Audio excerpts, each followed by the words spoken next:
Hey everybody, welcome to episode 88 of the All JuveCast, and this one could go either way.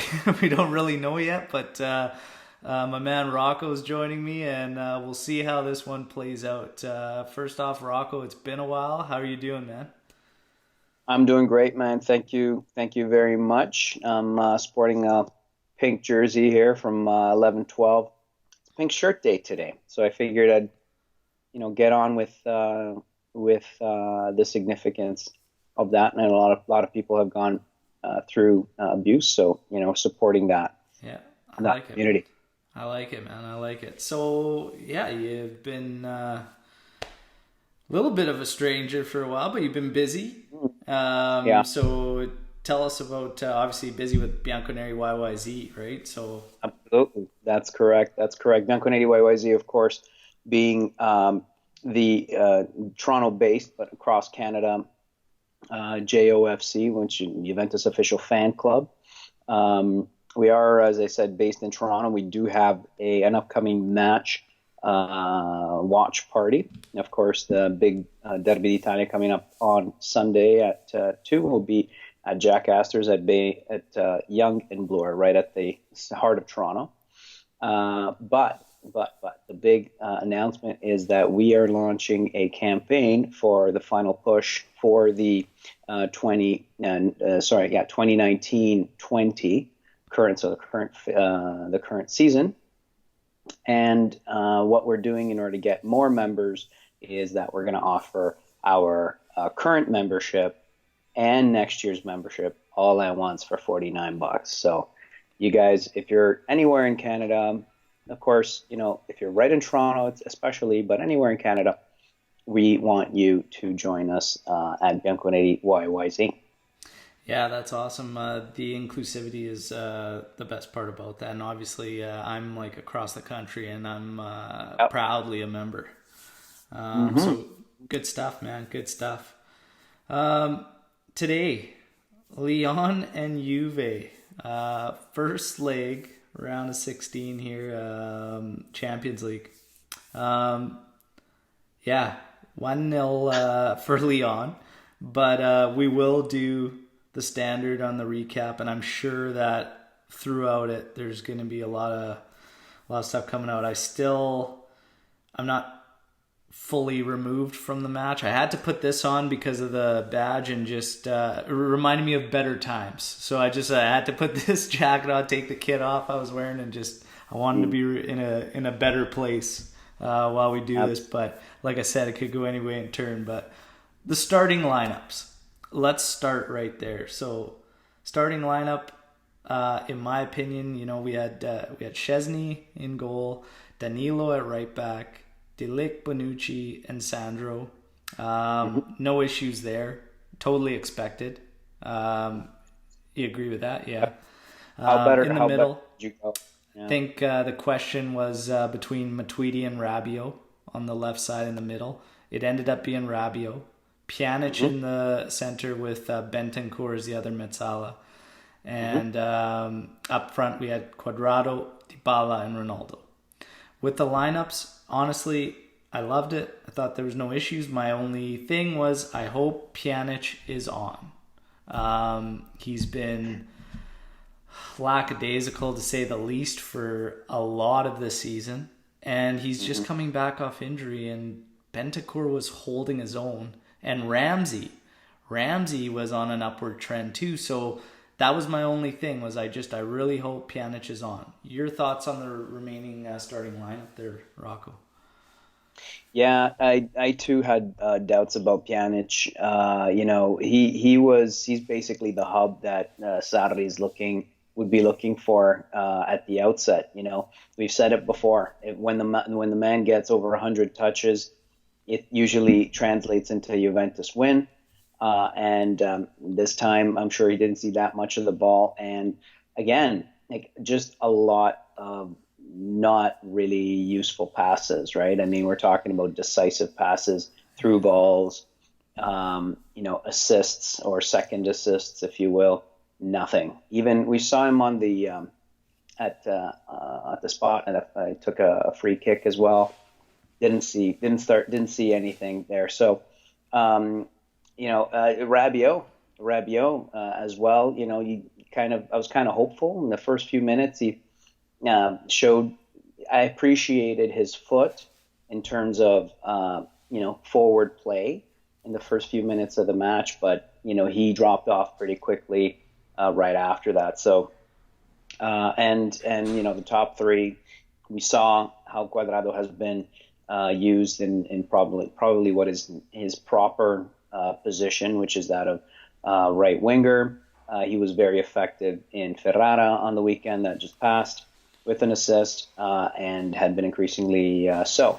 Therefore, it was probably a good bet. We know that with Higuain, Dybala, and Ronaldo up top, we've seen it's produced way too many losses and way too many heartaches. It's more of a in situation, in game type of solution in the future, and as we're going to get into it, I think we opted for that today. But yeah, I mean, Cuadrado seemed to fit the bill, and I'm sure as we'll go on, and as every Juventino who's worth their name knows exactly that today on Ash Wednesday, Juventus gave up a big loss for Lent. Oh man, yeah, this was painful. We'll get into the moments throughout the match. We'll just talk about it here and recap. But we're 4 minutes in.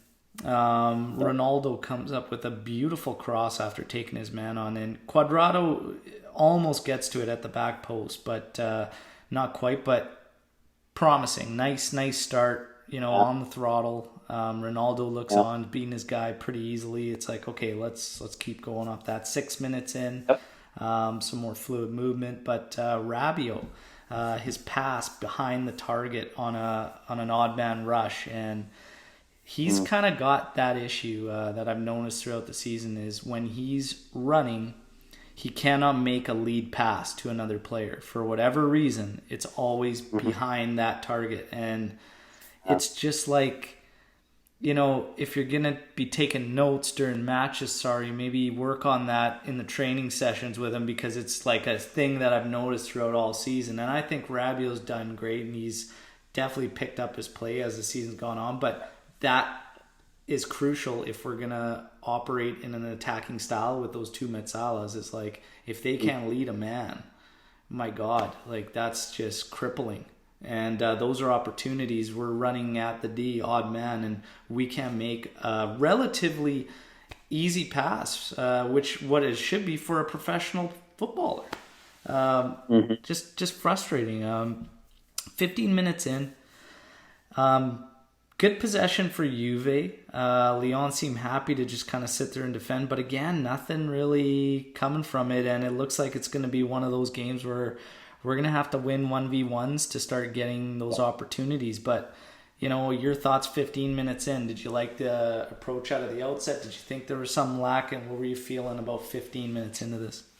If anything, I would say that right out of the gate, one would expect the home team, cheered on, roared on by their fans to do a lot better.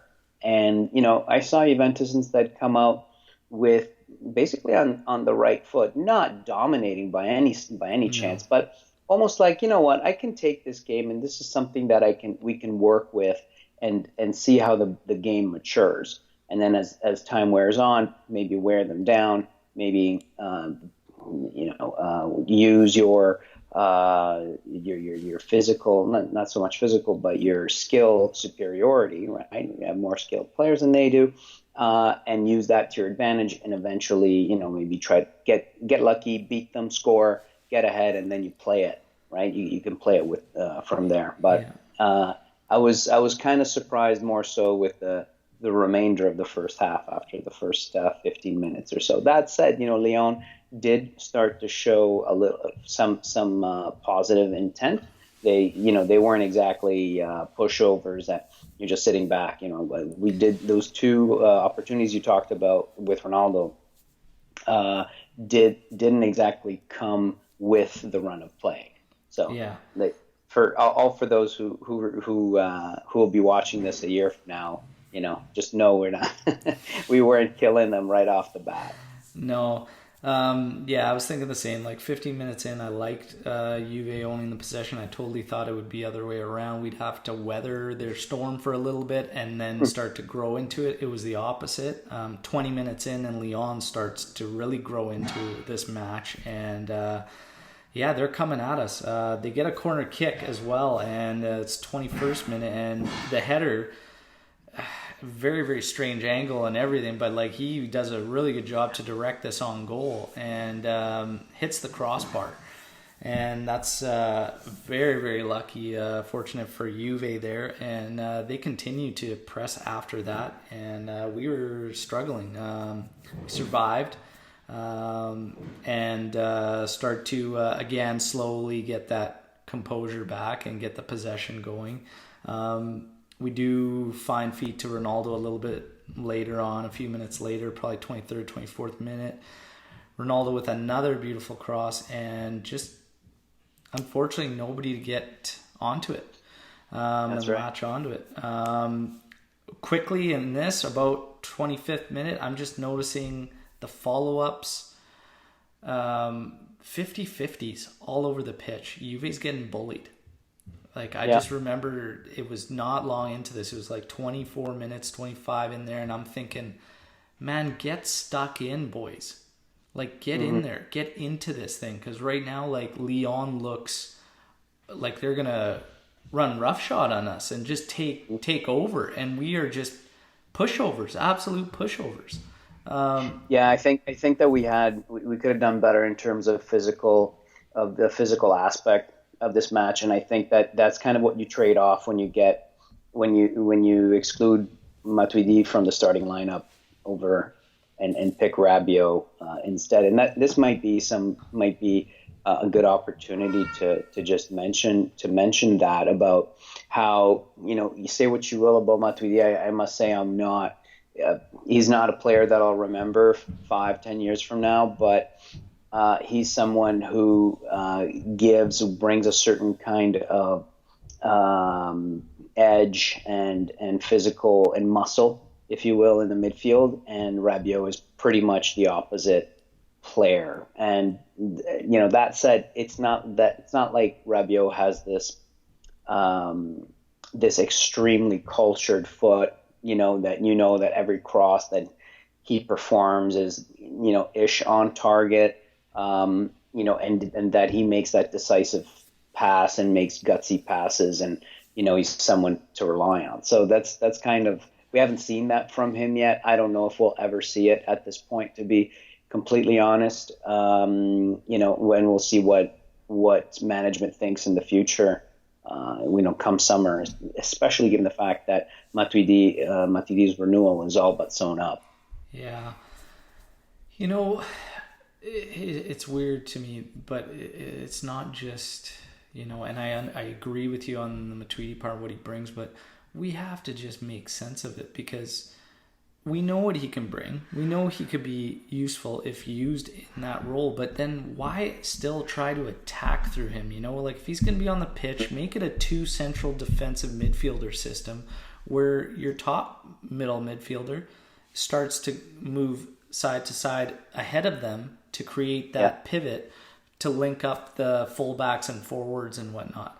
Because that's the killer for Matuidi, is that he's making these deep runs. And even Rabiot, for instance, in this match, I noticed it, where is it here? A couple minutes later on down here in the first half, we're getting him in these situations where he's turning around, he's on the flank, and he's 1v1. He's not a 1v1 guy. No. And Matuidi, when he plays, he gets in those same situations. And I'm just like, my God, that is just such a broken system that, we do all this work to get these guys there, and it's the wrong guys that should be there. Always the wrong guys, isn't it? I noticed this, not at this point in the game, but, you have you have the wrong-footed player on the right side, right? And the ball ends up where it really should, but said player, instead of crossing with the wrong foot or with their less preferred but they bring it back, and football is a spatial game, right? And you lose the space, you lose the time, and your defender comes back. Whatever advantage you just created through gameplay or through um, dribbling past the player, you've lost that. And it's a game of inches, it's a game of seconds and nanoseconds. Those are and speed. One thing that we noticed in the period of the match that we're dealing with right now is super slow gameplay. Like, we just completely shut off. We were trying, in order to try to maintain the ball and maybe be more precise. Maybe certain players lack confidence. At the end of the day, the way, and maybe an overall analysis of this is the fact that we're ineffective. We don't have the right players to implement the gameplay that Sarri wants. I mean, it was clear to me today more than ever, but it's not the first game. I mean, Danilo, Rabiot, like, you see the ball come to them. It's, as you said, the wrong player. The ball ends up in the feet of the wrong player, and then they lose it, they misplay it, they take too long to play it. How many unforced errors? This is another thing. How many unforced errors in this period of the game, in the first half, did Alexandro make in passing? Right? Yeah. There's a lot. You saw a lot of that too. So anyway, This is just, I digress. This is just why I'm like, to even just say this, the guys that Sarri has not being able to fit into his system or not, but at the same time, it's just like, when you watch this and watch how we try to build up, and like I say, we're getting Rabiot into these scenarios that he shouldn't be. I mean, as a coach, like, figure this out, switch that system up. And that's what I'm saying. Like, honestly, I think the whole Regista thing is like completely screwing us over. To think that has to be the way you have to run a 3-man midfield with one Regista. I mean, and I apologize for the daughter. You could probably hear my daughter yelling in the background. She is crying. She's crying because you've let us down. Oh yeah, she's probably watching highlights up there and thinking, what is going on? But that was me about 3.5 hours ago, man. Oh man, that was me. Yeah, up until we just started recording. I can't. I get it. Yeah, he doesn't have his guys. We're going to talk more on what Agnelli has said recently about Sarri and the project. But I don't know. Like, when I watch him, there comes a point, and I mean, we're in late February here.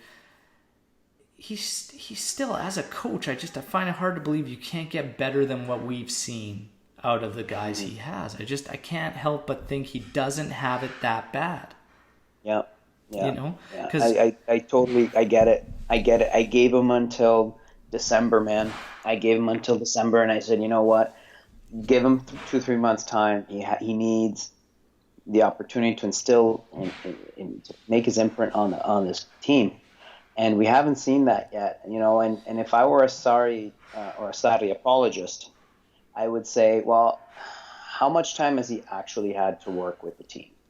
Right? Like, I don't think he's actually worked with the team since the summer. And even then, it was 1 week, 2 weeks, and off we are to Asia and everywhere else in the world, right? Where, we're more interested in marketing and all that instead of marketing ourselves through our gameplay. So, that is a problem. That is a problem. But at the same time, you get to practice 2-3 times a week. So, and we haven't seen the fruits of this Sarri ball just yet. Yeah. And many, rightfully so, are wondering if we are gonna. And again, if we ever will. Yeah, more on that later too.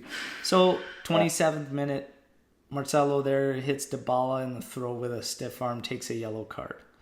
A few minutes later, Delict leaves bloodied up. Looked like Wolverine slashed his ribs too. I was like, what the hell is going on there? crazy. But yeah, blood running down the side of his head. He goes off like clockwork, man. You know, he gets bloodied up. He takes off. We are in shambles on that side of the pitch, and it's just a mess. When Dybala is coming that far back to try and play defensively, and then Bentancur, you know, is way out there on the flank, we just completely got overrun, and it looked so messy and sloppy. They beat us out on the side there. They come right down our goal, puts a dangerous cross in, and they direct it home 1-0. Very, very unfortunate, but regardless of De Ligt being off the pitch and whatnot, I mean, we've got to be more organized. Like, the lack of organization there in that scenario was terrible to watch. Absolutely terrible. Well, we were down De Ligt, right? This is while he was being attended to that the goal took place, right? Yeah. It's one of those, right? And De Ligt is more of our like enforcer, kind of bad boy type of player in the defender. And you know, if you had him in, you know, God knows, maybe he might have been first to the ball. And to be honest, he didn't. I don't remember any gross errors by De Ligt during the match. So, you know, it's one of those unfortunate situations.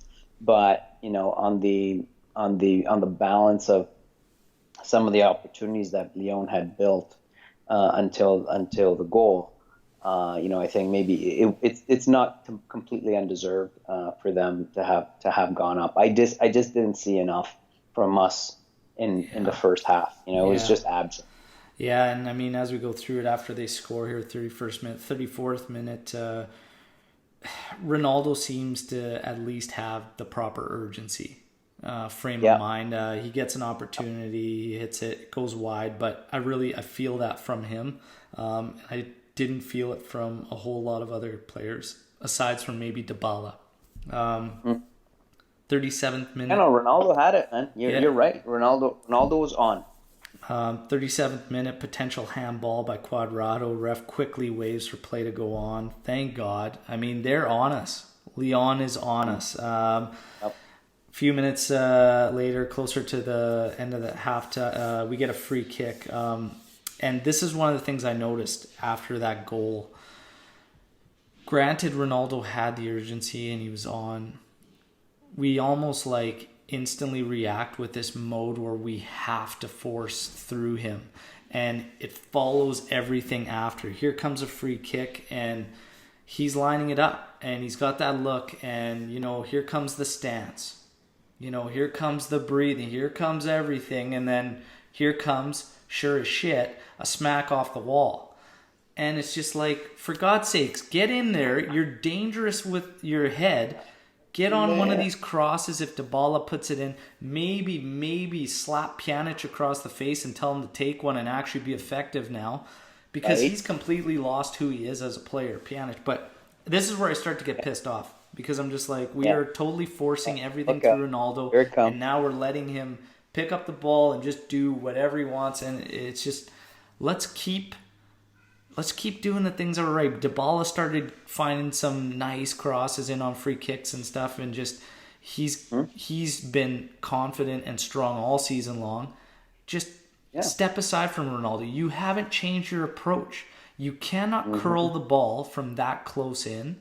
You smack them hard. Take the long distance ones if you must. But I like him better as an aerial attacker of those crosses and get in the area and just cause havoc. And we've said this, right? We've said this before. Absolutely, Pjanic should have taken that. You know, in the second half, Pjanic had a perfect opportunity from a very similar spot, and guess what? He failed again. So I think one thing's happening: either they're practicing so that they actually hit the wall, or they're just not practicing at all. Yeah. And just to go back to that Cuadrado thing, I don't want to just pass over too quickly that event in the match, because the potential Cuadrado, handball, that's right, because Cuadrado did touch the ball, but from what and again, they didn't spend too much time on it No. in terms of plays and replays. I think something's different happens in UEFA, but from what I saw, it hit his thigh first and then his arm, which, and when there's thigh to hand or foot to Yeah. hand or Yeah. leg to hand situation, they generally do not concede a penalty as long as it's not voluntary, or at least it doesn't look voluntary. Yeah. It looked So like, anyway, yeah, just thigh, sure. chest, and then to hand. Yeah, so it was Correct. it was nice, like it was cleanly dealt with, right? We see quite the opposite in Serie A. Yeah. Much Yeah. much longer before it even. Sometimes the screen's not even working, but yeah, leave Yeah. Right. that leave that one alone. But okay, so we're at half here. I mean, oh my God, what can you really say? Like, it was just a terrible half. If anything, honestly, like, just the second half has to be a completely drastic turnaround from what it was in the first half as far as the approach goes. The approach was just absolutely awful. Yeah. And there's nothing really else to touch on. I mean, guys are picking on players and whatnot, but like, we'll get to some of the player side of it in a bit here, but it's just the approach. Like, I mean, it doesn't matter what guys we have on when we see us doing really well and when we see us doing poor. It's that approach, man. We look so fragile and we don't look into it, and we look like we disrespected the event that we were taking part in. Yeah. Yeah. You Yeah. know, No, like absolutely. right out of the Absolutely. gate. I don't know. I don't know what happens I recall that if Juve had a first half like that under, say, Conte, when we had Conte, we would come out in the second half like rabid dogs. Like what team walked onto the field last in the first 45 minutes? Because these guys they look the same, they're wearing the same jerseys, but they are on. And I don't think that's what we saw in the second half. Yeah. Yeah. I'm just completely, and I mean, I think I dealt with it. I mean, I said that, the first half was just absolutely abject. We didn't see, Pjanic, same thing. Like, he had it, he's lost it. I don't know what's happening with the guy. A Uh, ton you know, of it, brutal passes, and then yeah. people are getting on Bonucci, and it's like, why is he playing that back to him in the first place? He's got a guy on him. Like, it just, Mm-hmm. Pjanic is so lost right Mm-hmm. now, like, and has been for quite some time. And we go back to that starting lineup, if we're having Mm-hmm. feelings about that, it doesn't take a rocket scientist to figure this out. Like, sorry, like, you've seen the guys, reward them. Like, this is one of my huge things with Juve is we just get so complacent. We just, like, there's no competition for spots. The way the board sets us up at fullback, there's never going to be competition for spots because we're Nope. just lucky enough to field enough fullbacks, actual fullbacks. Mm-hmm. Um, Mm-hmm. and then the guys that do, they just have to. We get to this untouchable situation with Pjanic. And that Mm-hmm. for me is just where your team starts to crumble. Um, you're Well, you set yourself up for failure, right? yeah, and The you're guy's sitting risking the pretty. He's like, I confidence. don't I don't have anything to prove to anybody, right? Yeah, I'm the starting guy, and yeah, nobody's gonna touch me, right? exactly. And it's just so ass backwards, especially when you see a team that's been struggling. And when your job as a coach, and this is why we get back to the sorry thing, it always kind of comes back around to it because, again, how I feel about a coach getting the best out of the guys he has. It's just, you can't come into a team when they want you to bring a better overall play, better overall Yeah, style, philosophy, and whatnot. You right. can't keep just simply giving a spot to guys that are essentially hurting you and hindering the team from making that progress you have actually been hired to achieve. Like, Mm-hmm. it's crazy to me. And the fact that he just sees him in that role and that he's just untouchable even when Bentancur steps in, and his approach is so different, his vision is so different, like his first look is always forward, like let's go. Can I find one of my forwards? Like, and his head's on a swivel, and Pjanic just isn't there anymore. Pjanic is so vanilla now, and I said it. He is vanilla. He is plain Jane. There's nothing there. That is the word. Plain vanilla. Yeah. Plain vanilla, and no sugar either. Like it's just plain bitter ass vanilla. And but what you said about Bentancur, and I don't know when you want to deal with individual performances, but we said Ronaldo was on. Dybala, as we say in Italian, ha cantato e portato la croce, meaning he sang and carried the cross. I guess it's a Lent. Today's the first day of Lent. It's a Lent kind of episode. Yeah. Okay. So, but it's at the end of Lent is we have it's kind of a picture of a Good Friday procession. This was Dybala. He was singing and carrying the cross. He was doing what he had to do in order to drop back, pick up balls, and kind of get gameplay involved in there, right? Yeah. But guess what? You gave less points of reference up top, though, right? And that left Ronaldo up there, who by and large doesn't really play that kind of center forward, thrashing kind of position. He plays that only very rarely, and he's played that rarely in his career, and just recently we've seen that in Portugal. So Dybala, very good. Ronaldo was on. He was on as in he had every intent to do well. This is not to say that he had a fantastic game. No, he hasn't. But Bentancur did. I think he's been putting together top performances. Not A+ superstar. Ripping up the front page news on that kind of stuff. Yeah. But you know what? Like, what do you expect for a guy who's pretty much a mid-zala, deep-lying guy? He's got to, stick his foot out once in a while, take the ugly technical yellow, nice. And the odd time be involved in a goal-scoring goals in a goal, right? Get involved in a goal as a second assist. The other thing too is how much is he really gonna, gain an increase in potential when he knows that there's a guy untouchable. Like that's gonna mess with a guy's head. I don't. I've been a part of a lot of teams. I don't care what people say. It's just, this guy knows that. Okay, I'm just gonna go back to Metzala anyways. Whatnot. I won't be, rewarded with the minutes here. I should be in that spot or whatever. Players start to feel that. But whatever. We'll continue moving on this match. Sure. We'll go 47 minutes in. Ronaldo gets the ball. This part drove me absolutely crazy.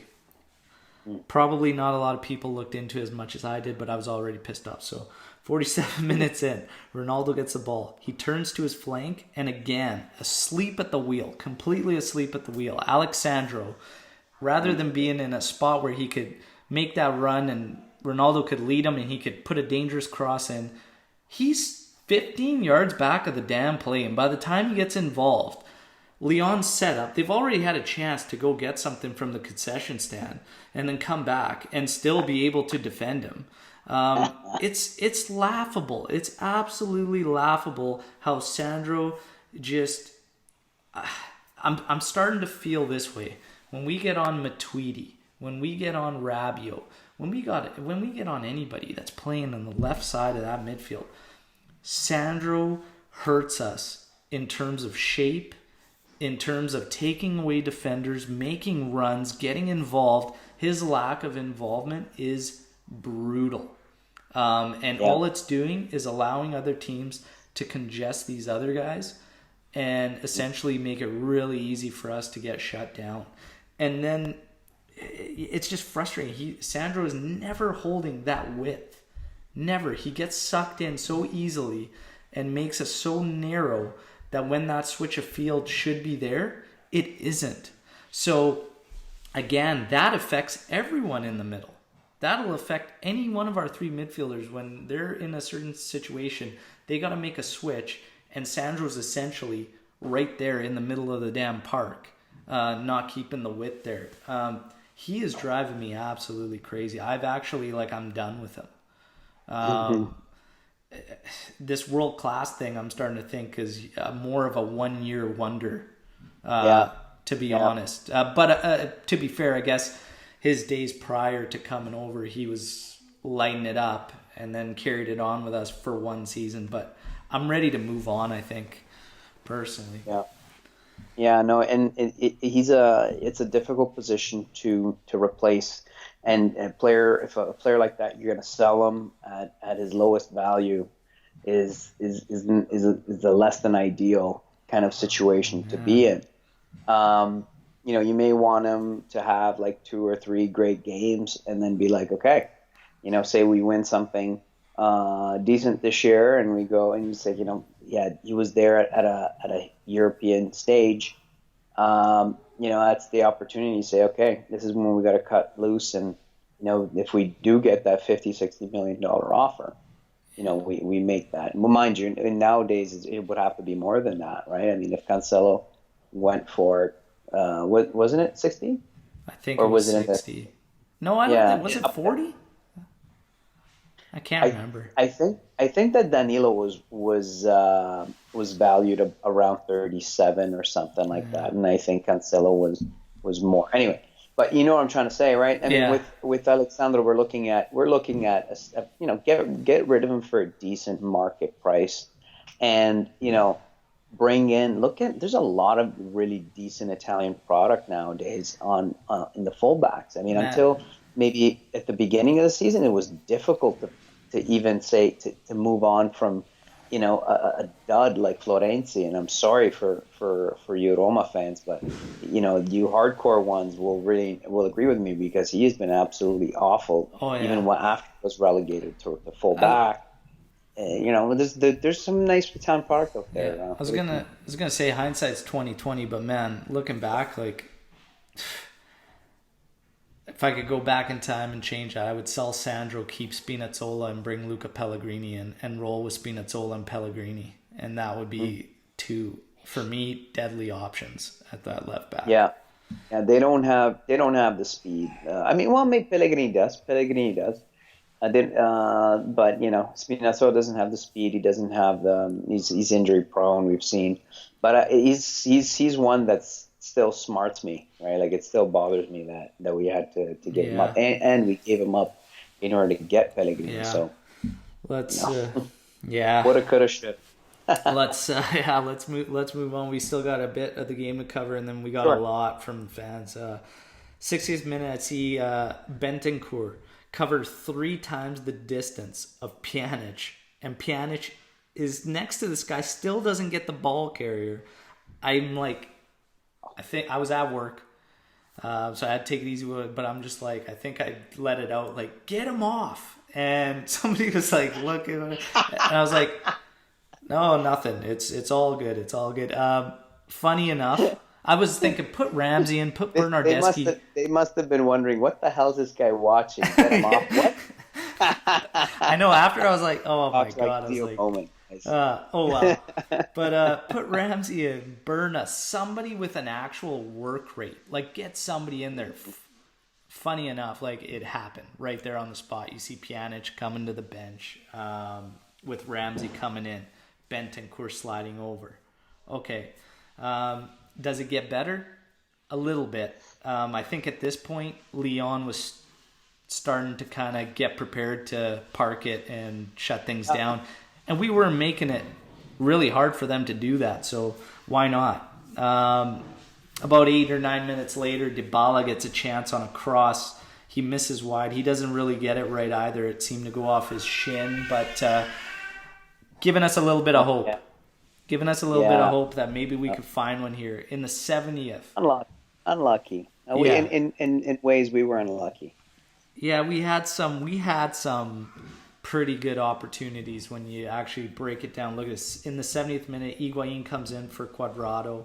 And again, you're just, Cuadrado, this was far from his day for sure. Save and from the 70th to the 78th, not a whole lot. Possession with nothing really. Bernardeschi comes in for Rabiot. Should that switch have happened sooner, in your opinion, Rocco?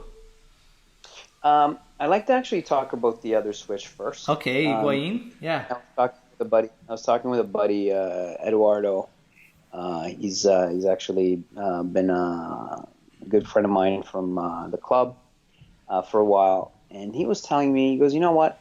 Why did we switch Cuadrado off, and instead we could have kept Cuadrado on, brought him back to fullback, and subbed off Danilo for Higuain, and brought Higuain in as one of the three strikers, because at that point we weren't really back on our heels. We don't need a pure fullback defender. We could have used Cuadrado's flair in the build-up, especially since at that point of the game we were sitting.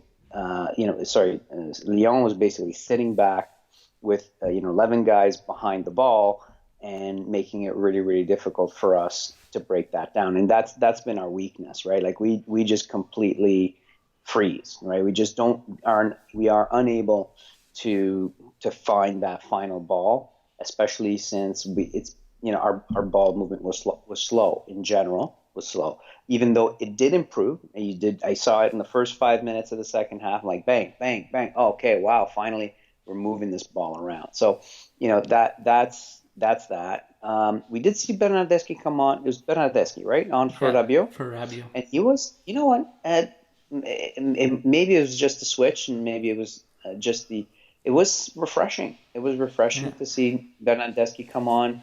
And he did show a little bit of good, intention and good intent and forward thinking, aggressive thinking or offensive football. You saw him carry the ball on his foot and just make some forward runs with it, and at least show something, as opposed to this very slam it in neutral or in reverse type of Rabiot play that we saw from Rabiot. It's tough to gauge too, really.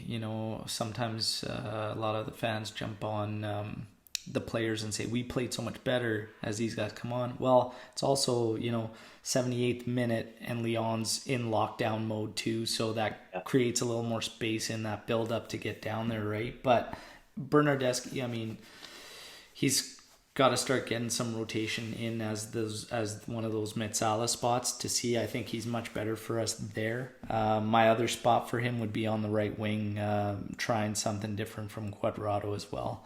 But we'll see what ends up happening. That's where he played, right? Which is where he played at the beginning of the season, backing up Douglas Costa when he got. So we'll see what ends up happening. So the subs are made. 79th minute. We're getting deep into their areas. The ball finds the ball at the top of the area. He volleys it, smashes this thing. Always rising and just a bit too high. That's just kind of the way it was going for us. 82nd minute, we get a cross. Bounce right. He struck it, so it's one of those, right? When the ball just touches the ground right before it'll keep sailing up. So unlucky in that way too. Yeah. 82nd across from Danilo, headed wide. It seemed like by Higuain, it seemed like he was trying to actually head it downwards towards Ramsey. That was making a back shoulder run on his defender. But again, not our day as far as luck goes. 83rd minute, Ronaldo, he's bumped on a header. They're lobbying for the call. I don't think it's a call. No call from me. Rocco? Okay. No call? Walk me through it. I don't know. I think you know what? I noticed this thing in soccer. I think it was worth a look, but I don't know. At least bar, right? At least just have a look. But I got to tell you, in my I don't know 30 years about or so I've been watching soccer.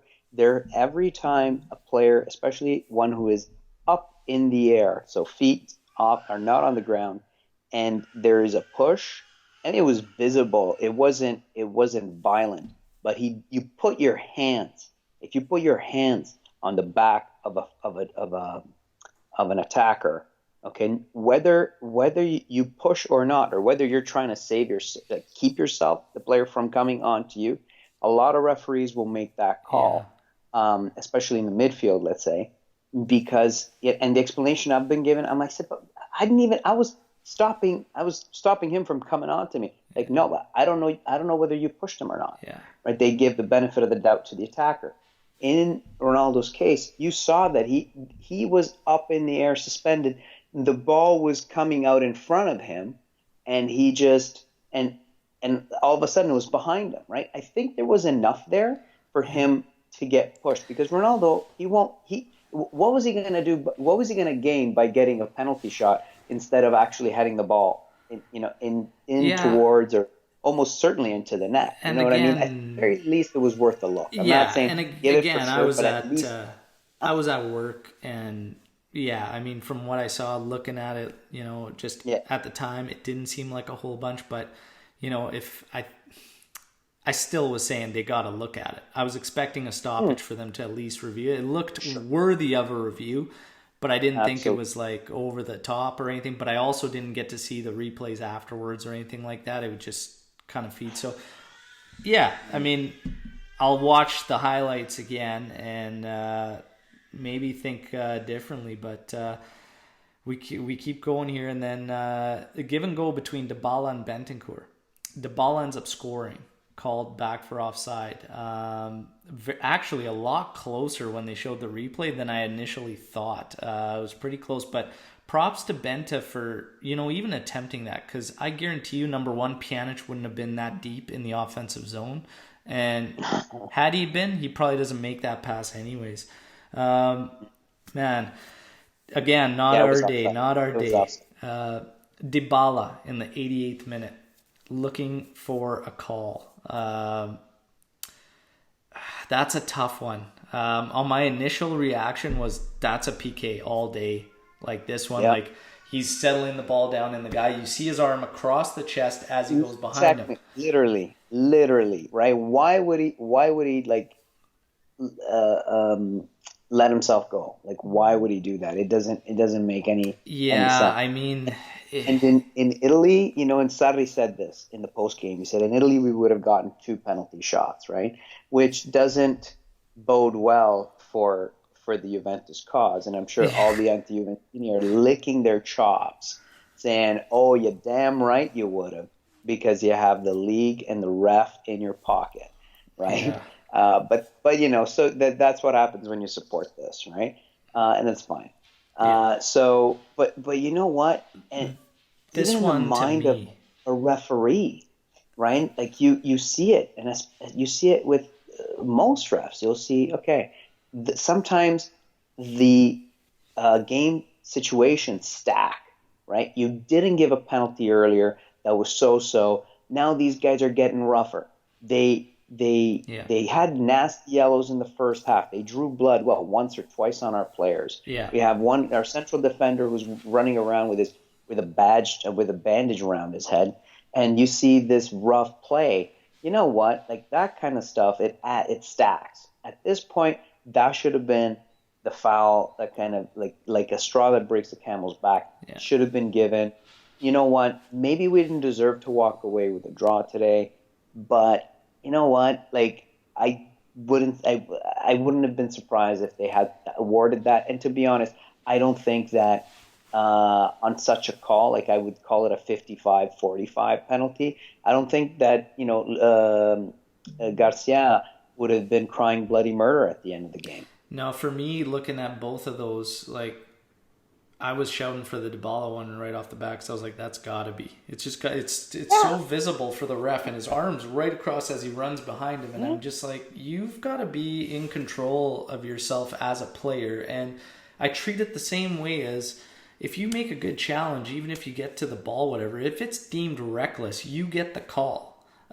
Just for Mm. being reckless. This is kind of the same thing. You're not in control of yourself. You've got your arm there. You're literally impeding on the guy. I feel that one for sure, and I was surprised that it didn't get much of like there was not much of a delay or anything at all, and it was just play on and shortly after that, we go through stoppage time, nothing comes, and the whistle blows for full time. And, sure, we can be pissed off about those calls, but ultimately, like, I felt like we got what we deserved. We did not treat this match seriously other than the last 15 to 20 minutes of it. And this is what you're going to get. It was not good enough, nowhere near good enough. It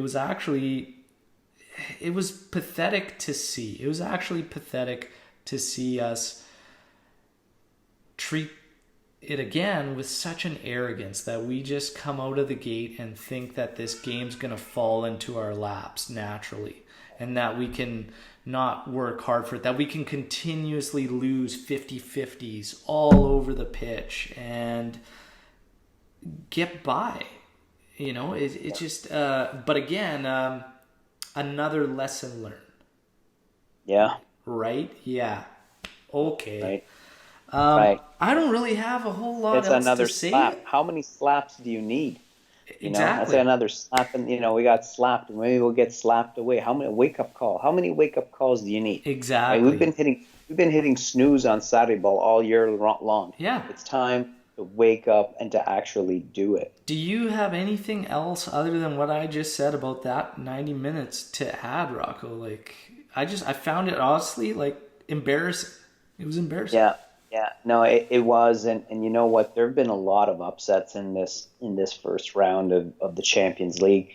I was very surprised to see both of those calls not actually go for on the field review, because both of them had contact, and the VAR referee surely must have advised the central ref that there was contact. And at that point, it becomes a normative issue. It seems to me, I'm left with a distinct impression that Manzano took the advice of the VAR referee that no, there's nothing, there's no call, right? It's like, no, there was contact, but it's up to you. It's a normative kind of play. It's a subjective kind of call. Go have a look. But no, I think that there is some larger directive at play here in terms of UEFA officiating in the Champions League. I'm not suggesting, please, this is not conspiracy theory. I'm not suggesting it's against us. I'm saying that by and large, to the entire officiating body, the directive has been given to use VAR as least possible. And you know what? VAR was broken today. Yeah. That's not why we lost. I fully agree with your assessment. That said, right? Yeah, were we hard done by on those occasions? Yeah, probably.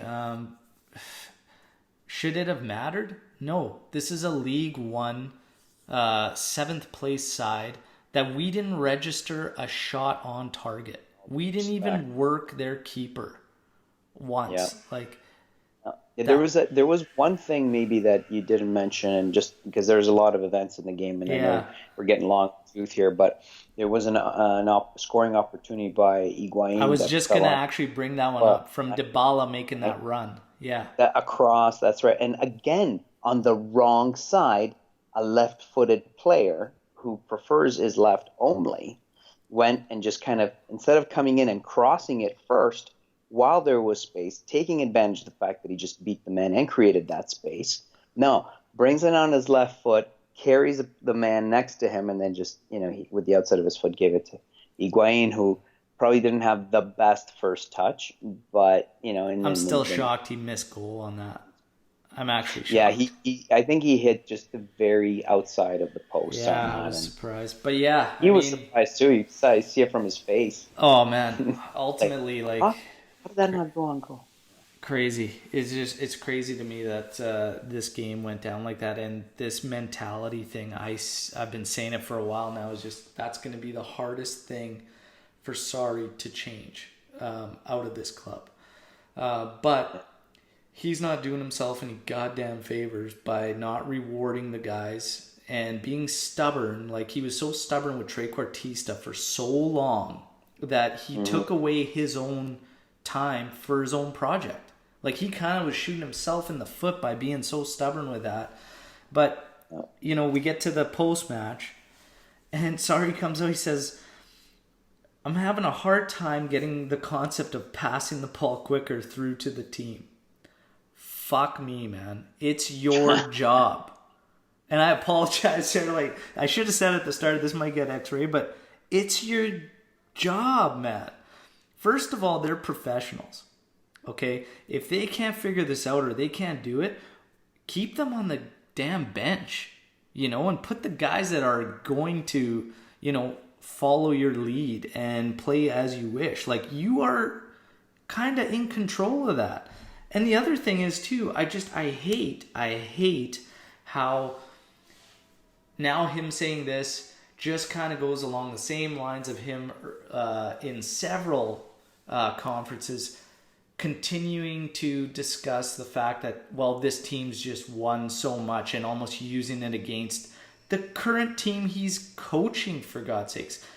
Stop creating this divide, and maybe your players might have a little more respect for you, and maybe they can grasp the concept. Maybe they don't give a shit about you. Sorry, I don't know. What do you think when you hear stuff like this? I'm just left with a distinct impression that he's not listening to what he's actually saying.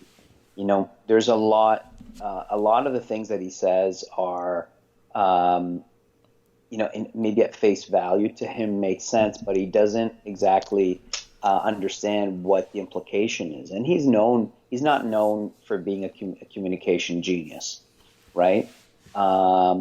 You know, I just find his conferences poor, to be honest. Oh, yeah. They're not at all entertaining, and not that I've ever, you know, had, you know, got the popcorn ready for conferences, you know, but they're not entertaining. He doesn't give you any really kind of interesting things. It's always no, denying everything, that, like, every single question or every leading question, you know, which is kind of to be expected. But the odd thing that he does give up is just like foot in the mouth. Like, what are you doing? You're instead of coming out stronger. I'm thinking of guys like Mourinho, who used to, you know, just basically put the entire weight of the team on his shoulders, and, you know, take on all kinds of issues in the team, say, no, it's me, this and that. You know, never. He sadly never does that. You know, it's Sarri, you know, talks about external forces, talks about, well, you know, you'll never see the gameplay I had at Empoli here. You'll never see the gameplay that I had at Napoli here. Napoli is Napoli, and Juve is Juve, right? So some of this stuff here just leaves me wondering, you know, half jokingly, like, is he actually interested in winning at Juventus, or is he just like a mole? I know. And especially after you hear crap like, you know, oh, if I was going to lose to any team, it would be Napoli. What? I know. Dude, are you serious? I know. Come on. I know. Oh, man, it's a bizarro world. It's a bizarro world where the former Napoli coach is coaching my team, and you know, cheering on his former players at Napoli. Happy for them. And Juventus's warrior midfielder and legend, who has a star outside of the Juventus stadium, is coaching Inter. What? Someone wake me up from this nightmare, please. It's crazy, man. It's crazy. Yeah, I don't know. We've got so much to touch on fans, but I saw one quick note out there, and I wanted to quickly get your take on it. Somebody said Manzu and Marquisio would be making a difference to this team. For me, when I think about, you know, I just look at saying that, you know, that statement, Manzu and Marquisio would be huge and make a difference to this team. The word I pick out of there is team. I see us not playing as a team. I think you could take whoever the heck you want to take, plug them into this lineup right now, and it will not work, because we do not play in a system or style that brings out the best of our personnel. There's no cohesion. There's no, there's no bond between them. There's like the chemistry is in and out, like it's not there consistently and gradually building up to where this point of the season we should be firing on all cylinders. They all have a good understanding of each other. We don't have that.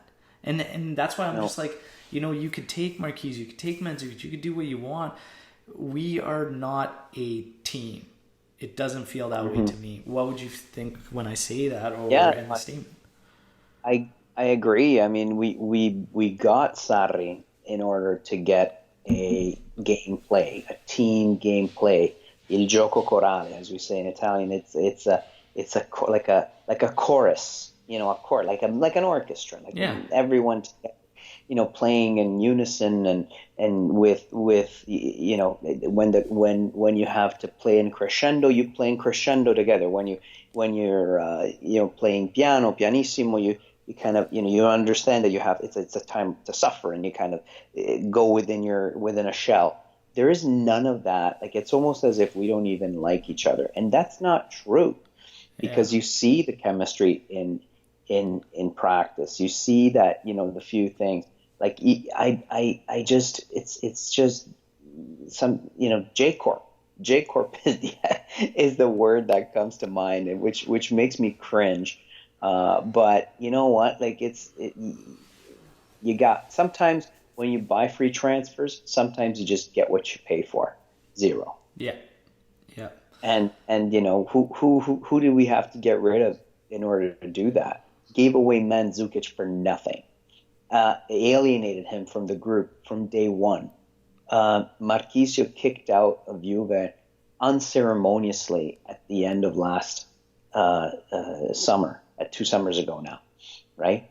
And that's not the first one. How many players did we give up for nothing? That whatever, it made sense in the books, but it just literally got rid of, right? Because we sold them at zero. And they were team players. They understood what it meant, what Juventinità meant. Yeah. And thank God we got Buffon back, because he can inject some of that, right, into the team. But you need a critical mass of true Juventini in order to keep that Juventinità and to transmit that Juventinità to newcomers onto the team. I don't care what they've won. I don't care if Ronaldo comes in and he's won everything around the world 5-6 times over. Yeah. You still need to tell him and teach him what he's walking into, what team culture he's walking into, the history that he's walking into, and the suffering. History includes suffering, includes losses in 7 Champions League finals, and what the dream of winning one would be. This team here has no clue about that. Played as if they had no clue about that today. Yeah. And that needs to be a completely different story in Turin. Yeah. No, that's very well put, Rocco. I opened up a post and I put allowed Juventini to drop their thoughts here for us. I saw. We're getting close here, but some of this is going to be just rant stuff, but there are some questions mixed in. So let's just go see where this takes us. Juve Loco, I'm so pissed right now. Juve moves the ball so damn slow. Why are these guys so pedestrian on the ball and seemingly okay with playing like that? Side to side, back to side with zero penetration. No guarantee we score in Turin. If not, sorry out. Real quick out of this, we kind of talked about play, some strategic stuff that happens that just we suffer. A lot of it does come down to personnel. I think some of it comes down to Sarri as well. Everybody's really to blame, but Sarri out. If we get bounced by Lyon, should be no question this year done with him. We know the words. Agnelli recently came out and said that he's committed to a 3-year project with Sarri. We know his words mean nothing based on what he said with Allegri last season. So you take it with a grain of salt. For me, it doesn't really count as much. I would almost lose even more respect for this club if we kept him getting bounced in the round of 16, especially losing twice in 2 weeks to Lazio, losing the Supercoppa, and depending on what happens in Serie A and the Coppa Italia, I think, I'm sorry, but it's not happening for me. I guess #sorry, not sorry. I'm sorry. I'm sorry, not gonna happen. He's, you know what? Sarri will be given. I would say right now, 60 to 70% that he will be around next year. He would have to have a disastrous second leg and be kicked out and not win the Scudetto in order to warrant the management giving serious thought to booting him, to give him the boot after 1 year. The other thing is this. Look, Ronaldo is around. How long is Ronaldo going to be around for? We have one of the most powerful strikers, even at his age, still around, right? The time is now. We've assembled a good team, probably one of the strongest teams that we've had, at least on paper now. Yeah, Rabiot's not clicking in. Ramsey is AC/DC. Pjanic is no. There's no electricity at all this year, based on his potential and where he could be. De Ligt's moving in nicely. Chiellini's going to be coming back into the fold. Great. Fullback situation, we have a problem. The forwards, we haven't figured out yet. Besides, Ronaldo and Dybala are having good seasons, right? But besides that, right, we have this is the time is now to go in, kill it, get a great coach who's gonna do it for you. Guess what? Guardiola's going to be available at the end of the year. Zidane's going to be available at the end of the year. I think. But you know what I mean? Like those are still coaches that, I mean, Guardiola is going to take you even longer, right? Like we have no patience at Juve. But we know who Guardiola is, right? Guardiola might actually, people might be, okay, well, you know what? Maybe I'll give him a year or two. I don't care if we don't win right away. Yeah. But yeah, no, I fully agree with the statement. We've moved the ball too damn slow, and we've said this already. We got to be much quicker on that ball. Yeah.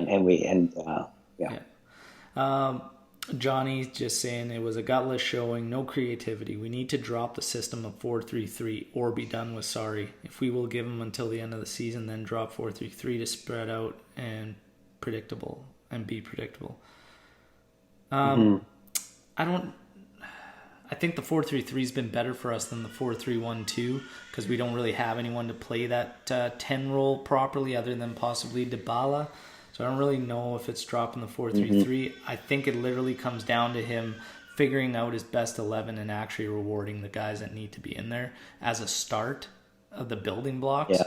And then let's go from there. But yeah, I mean, would you kind of agree with that, Rocco? I'm not in love with formations. I must say I'm more interested in personnel and who you're putting on the field and who's in the best shape, which is the other side of the coin. But basically, I'm saying that I'm agreeing with you. Yeah. TLM says, I've never seen a French team dive that much in my life. Ref gave little to barely any yellow cards, and there should have been at least one pen for Juve. Also, I don't know why it takes Juve to get scored on first in order for them to play with the intensity. Shaking my head. Yeah, I mean, we touched on literally all of that through the pod. I think, honestly, the intensity, just going back to the simple words that we treated this match with a disrespect for the occasion, and we're almost arrogant about it. There's really not much to touch on that one. I agree with everything in that post. Luca says, Jesus, Al, I don't even know where to start. Can I voice record my questions? Not enough space here. Why did Danilo and Juan suffer suddenly? Why Pjanic over Aaron? Bentancur, is he being rotated too much? Why did Danilo and Juan suffer suddenly? Honestly, we suffered kind of all around the pitch, really, and I think it was that intensity that Lyon brought and the physicality, and we did not match it. You saw a lot of our players pulling out and backing out of 50-50s and not having that grinta, right? And it's just not having that. We were bad all over the pitch. Why Pjanic over Aaron? We kind of talked about that too. Yeah. I don't really know. He's got that untouchable thing, and we both disagreed with that and think you got to go with the hot hand and reward players.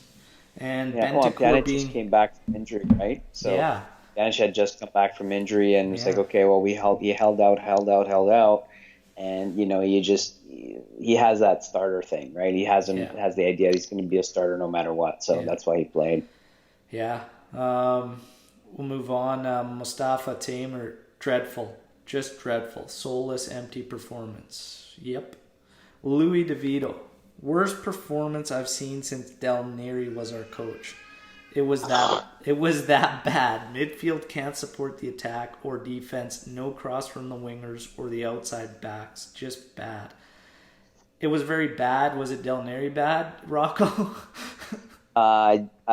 You know what? I've actually blocked out those years out of my memory, so Good man. Good I man. can't quite put that together. No, Yeah. I don't think it was Del Neri bad, Yeah. but It was bad though. definitely lots of room to improve. Uh, with the name hashtag sorry out, one word, shit. Oh yeah, Okay. Uh, r- Goeba. r- He's my boy from Toronto, by the way. yeah, Goeba, I think it's at Goeba. he's good. Hmm. He's good. He's funny. Rami, a group of individuals masquerading as a team. Dreadful fullback play. Danilo useless, while Sandro was very poor. CR7 and Dybala looked isolated. Yeah, I mean, we talked Yeah, about it. Masquerading as a team. There's the phrase right there. yeah. Because our About a play, day too late. This carnival ended yeah, yesterday, but yeah, pretty much um, bang on, masquerading as a team. yeah. Bruce Bobanov, a bunch of poop emojis. Yep. Daniel Lanigro says, "Thank God you didn't have to do this podcast. Have fun." Yeah. Yeah, um, I thank you for that. Thanks, Daniel. yeah. AD, still no understanding of what's going on beyond the defense. Yet to solidify a starting midfield, and Dybala was nowhere near that supposed false nine role. Thoughts on this? Dybala needs to be used down the middle in that free drifting role. I did think it didn't seem to be the way he played it in the last outing as that false nine, and he was drifting very, very far, very, very often, and that was leaving Yeah, CR7 to come in, and that's how we left those big gaps on the left flank, especially yeah, when Sandro does not get involved. We had no presence there, essentially, because of mhm. it. But what are your thoughts with Dybala? There are a couple people were throwing out um, possibly bringing him back into the middle. I don't really know. They were saying it didn't work with Allegri. Why do it? Some people are saying maybe Sarri can do it because he's linking up. I don't think so. I think he needs to be up top and stay up there. I gotta tell you the truth. I don't think that Dybala was the problem today. I mean, I don't think No. he was spectacular. I don't think he was. But if the rest of the team actually played their hearts out and played intelligently and showed guts, for lack of a better term, the, Dybala would have been put in a much better situation, would have had more space, and would have scored goals or given Yeah. assists. Not a Yeah. problem. I don't think he was the problem. Just that because the team loses, everybody was bad. No, there's some players that were decent. Ronaldo was up for it. Again, he didn't create extremely dangerous chances, but you know what? He had more will to play and score Yeah. than I see him in the league, and he went, what, 11 in a row over there. Yeah. So I don't have a huge problem with how Dybala played the false nine, even though he was forced to go deeper because of how Lyon parked it, especially in the second half. Yeah. Yeah. We're gonna finish up out of these fans ones because there's a lot here. But Giuseppe Bognani there, say hello to Rocco. First off, and it says Oh yeah. ask him how and if he would play Pjanic for the rest of the season, and when was the last time he saw such a poor Juventus in a crucial moment of the season? Starting with the second one, I'm gonna have to say maybe the match against Ajax last year, the second one. Yeah. The second half of the first match against Ajax last season. The second half of the last game of last season's round of 16 match in Madrid against Atletico at the Wanda. Pjanic, of course, I'd play Pjanic again for the rest of the season. I mean, that's just silly. He's definitely off. He's not in form. He's not healthy. And you know what? Sarri is never gonna play him anywhere else except where he currently is playing. I've just made my peace with it. But would I give him a punt at Mid-Zala? Sure, why not? And with switch it up with Bentancur. Yeah. But maybe Bentancur is more effective where he currently is as a Mid-Zala, because sometimes as a Mid-Zala you do get that opportunity to go a little deeper. Let's not forget, and I just want to prepare all of your listeners that Khedira is coming back. Well, he was on the bench. He's looking at me like, "Are you fucking serious, man?" I love it. I wanted to see your face, Alberto. But that said, I know. Just take a deep breath. Okay. That said, Khedira is still to this day the guy who gets tactics the most. So I won't be surprised to see him back soon, and to put together performances of some sort, hopefully good ones. Hey, fingers crossed. Let's wrap up with this one, because now all the speculation leading up. It's always hard when you got really, really big games in a tight window, and now we're coming up to a critical one facing Merda on Sunday. May possibly be moved to Monday. I don't know how that day is going to work, but it's potentially going to be, well, most likely behind closed doors. And it's been said by many, our season's on the line this Sunday. Do you feel that way? That the season's on the line versus Merda this Sunday? Is it that critical? I think a win would project us closer, or keep us on track for the Scudetto. I mean, it would keep us on track. Anything but, especially a tie or loss that would see us drop into second, might just give Lazio the self-belief, if they've been missing any, but the self-belief in order to try and conquer what would have at the beginning of the season been an unlikely Scudetto.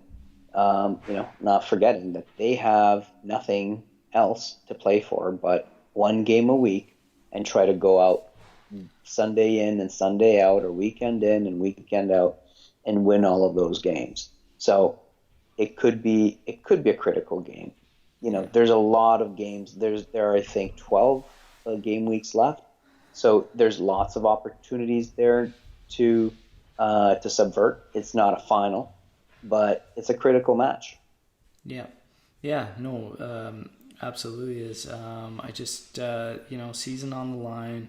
We're 25 games in. That'll be 26. There'll be 12 left. I mean, it goes a long way, for sure. And the fact that they're tailing us, Lazio is going to be playing Bologna, so you'd have to expect 3 points away, the form that they're in, and ripping it up. So you definitely don't want to fall behind them. Usually, Mihailovic, who's their former Lazio player as the coach. I mean, I hate to question someone's intentions, but if he's gonna rip anyone, it's gonna be Juve, not Lazio, right? Yeah. Oh, and also former Inter, right? No, it's a hell of a race. I'm gonna be honest. I didn't expect Lazio to hang around this deep into it. They're doing a hell of a job. To be honest. Juve, as we wrap up here, Rocco, what do you expect for Sunday? What do you what's your realistic expectation for how we finish this season? Realistic expectation for how we finish this season in terms of trophies, trophy case type. In terms of trophies. Yeah. Mm-hmm. I'm expecting us to make the Italian Cup final. Very likely, I would say, well, not very likely. I would say 55% chance of winning that. Scudetto, I think it might depend on what happens in Turin with the comeback, with the return game of Lyon. If we're out, then we're going to try to make the best and the most of whatever games are left and try to go gangbusters and try to beat Lazio in Turin when they come visit. So, Scudetto, maybe 50-50. Champions League, I'm looking at the product now. I had a lot of hope coming out of the Spal match, and now I just don't. It just looked as though we were starting to gel. We figured out things tactically. We are having Chiellini come back into the fold, and maybe he'll get better and better and be ready for the next round. So that would basically be our new acquisition. But I don't know. It's we can turn it around. We can make it. We can win 1-0, take it to extra time, win it there, or 2-0 clean during regular time, and just keep the dream alive. Yeah. But I just don't see it. I just don't see it right now. It's it's tough right now, man.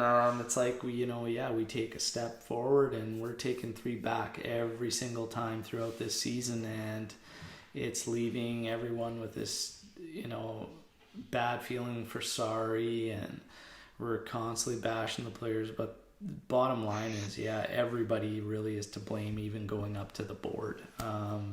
It's going to be a hell of a ride for the rest of the season. Let's put it that way. Because I think, and getting your take on it, I mean, it's not out of the question to see us possibly going trophyless this season. Mm-hmm. Yeah, it's not impossible. And it's a hard reality to face for us. And I think that's, that emotion's coming out when we see these post-game reactions and all that. And I get it. I totally do. Mm-hmm. It's, we're on the verge of getting knocked off our throne in domestically, and nobody wants that to happen. And we're not making any strides in Champions League and struggling there too. So, I mean, I think a lot of us would be okay with getting knocked off the perch in domestically if all of a sudden we're, looking like world beaters on the European front. But to struggle all around is a tough reality for us to face. But Jesus, all we can do is continue to support and hope for the best and see what ends up happening. Absolutely. I mean, if we win, look, if we do nothing else but win Champions League, absolute success of a season, right? Yeah. But let's say we do nothing else and we get to the Champions League final, and instead of winning it, we lose it once again. Abject, absolute failure of a season. Would it be? Oh man, I don't know. I don't know if I'm ready for another finals loss, Rocco, man. I'm not. There's been too many. I would almost. I think I've lived 5 myself. Like I've actually lived through 5 myself. It's pretty brutal. It's brutal, but let's wrap up with the match against Merda. Let's just do what we think's gonna happen, like a prediction. Just what do you okay? And we don't need to get in depth with scores or whatnot. Do you think we'll be able to rebound after today? Do you think we played too many starters? Like, that's our go-to squad that we're going to suffer now against Merda? Obviously behind closed doors, no crowd. Like, just, do you think it's going to be a victory? Do you think it's going to be a draw? Do you think we might suffer? How did we go from having this fortress to like it just became a theater? It became like a fucking a cemetery, right? Yeah, It is dead. I It know. is not even our value add. How did we mess that up? I mean, we have answers. We know what happened, Yeah, but it is just so sad. And it's now we're sad. like, we're at home and we're even wondering if we're gonna beat Inter. Are you kidding me? That was like a 1-2 nothing win, almost guaranteed under Allegri and Conte. And now I can see us giving up a goal, and I don't know what's gonna happen. It could be, I can tell you, 2-1, 1-1, or I don't know. Like I couldn't. But I see us giving up at least a goal against Inter, Yeah. and this team needs to dig deep. And we still to this day haven't had our eureka moment. Allegri has had two eureka moments in his tenure. One was against Olympiacos when he went with a four-man defense for the first time. It was a 4-2, no 4-3-1-2 or 2-1 it was against Olympiacos in 14-15, and then years later against Lazio when he turned that around and went with the four, I think it was 2-3-1 formation, right? And that was, I think, in 16-17. But Sarri still hasn't been able to figure it out. He doesn't know if he wants to play with a trequartista. He tried with a flat 4-3-3. Now he's trying with a false nine. Like he's still unable to. We haven't found that snap. Like we just haven't snapped into play, and then boom, and it has to happen at some point, or it'll just be the season will just be an abject failure. I'm gonna leave everybody with this, my little dream. Okay, and it was before we went through that terrible lull. After seemingly making a little bit of progress early on in the year, we had that tricky little schedule.